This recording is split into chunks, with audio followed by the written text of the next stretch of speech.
Assalamualaikum warahmatullahi ta'ala wabarakatuh, Pak Ustaz. Waalaikumsalam warahmatullahi. Saya mau menanya mengenai wudhu, Pak Ustaz. Dari kecil itu saya mendengar bolak-balik different pendapat gitu, Pak Ustaz. Setelah kita wudhu, ada yang mengatakan jangan dikeringkan airnya. Dan ada yang bilang itu nanti memberi cahaya di kemudian hari. Jadi saya kadang-kadang kalau lagi musim dingin itu susah gitu loh Pak Ustaz, jadi mau meyakinkan yang mana jawaban yang benar gitu Pak Ustaz. Terima kasih sebelumnya Pak Ustaz. Dari wudhu itu, apakah kaitan dengan mengeringkan atau mendiamkan air wudhu supaya basah, khususnya dalam situasi seperti yang kita rasakan. Kita mulai dengan hadis riwayat Al-Bukhari.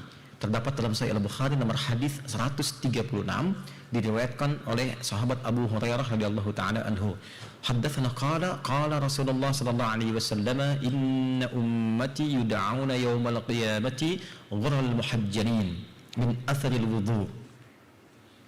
Sungguh, kata Nabi sallallahu alaihi wasallam, umatku itu akan dipanggil di hari kiamat dengan cahaya yang memancar dari bagian tubuhnya. Kelihatan. Ada yang mengibaratkan ghurral muhajjalin itu seperti kuda putih di tengah lautan kuda-kuda hitam. Seperti bersinar. Dari apa? Min atharil wudu. Ya, min atharil wudu. Ada terusan hadisnya, atau kama qala Rasulullah sallallahu alaihi wasallam, faman yastati an yutila ghurratahu falyaf'al. Siapa yang mampu memanjangkan. Nah, ini yang mungkin di sini yang dimaksudkan. Cahayanya itu silahkan lakukan. Baik, yang dimaksud cahaya wudu di sini ulama berbeda-beda pendapat. Ada yang memahami secara tekstual. Wah, kalau wudu kan pakai air, maka biarkan airnya saja, nggak usah diusap, nggak usah dikeringkan. Ini adalah bagian dari memanjangkan cahaya.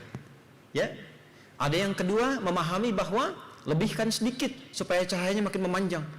Jadi kalau basuh tangan sampai siku, lebihkan dikit. Ada yang memahami sampai situ.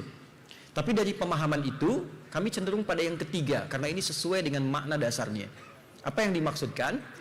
Cahaya yang dimaksudkan dari hasil wudhu itu bukan melekat kepada benda air dan semacamnya, bukan. Yang dimaksudkan dampak wudhunya. Wudhu di Quran, di surah kelima Al-Maidah, di ayat yang ke-6 disebut fungsinya taharah. Ma ja'alallahu, ya, tidaklah Allah Subhanahu wa taala yaj'ala 'alaikum min haraj walakin liyutahhirakum. Allah tidak menghendaki kesulitan padamu saat berwudu, tapi tujuannya mentahharahkan engkau.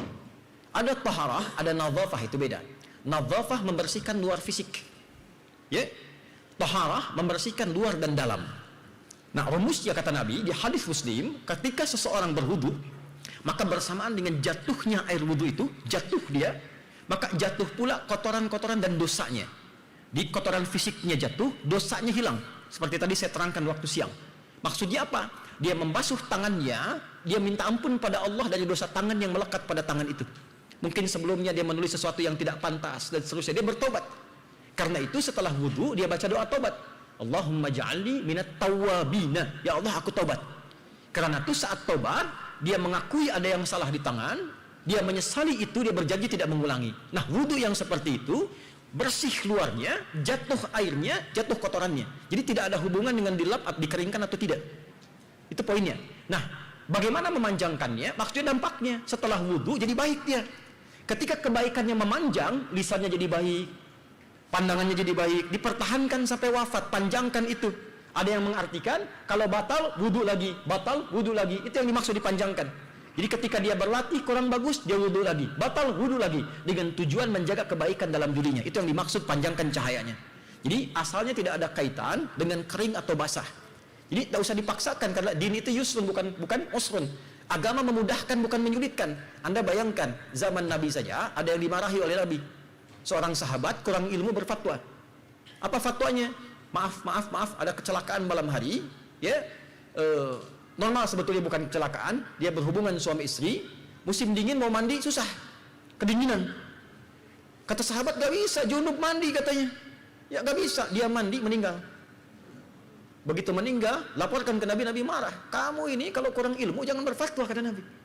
Tobat dia dan sebagainya, kan bisa tayamum.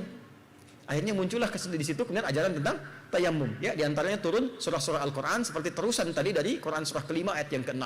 Jadi yang ingin saya maksudkan di sini, jangan sampai memaksakan sesuatu yang menjadikan madarat dengan pemahaman yang mungkin baru sebagian didapatkan. Jadi kalau ibu sudah berwudu musim dingin dan kedinginan, lap aja sampai kering. Jelas ya? Panjangkan dengan aspek yang lain.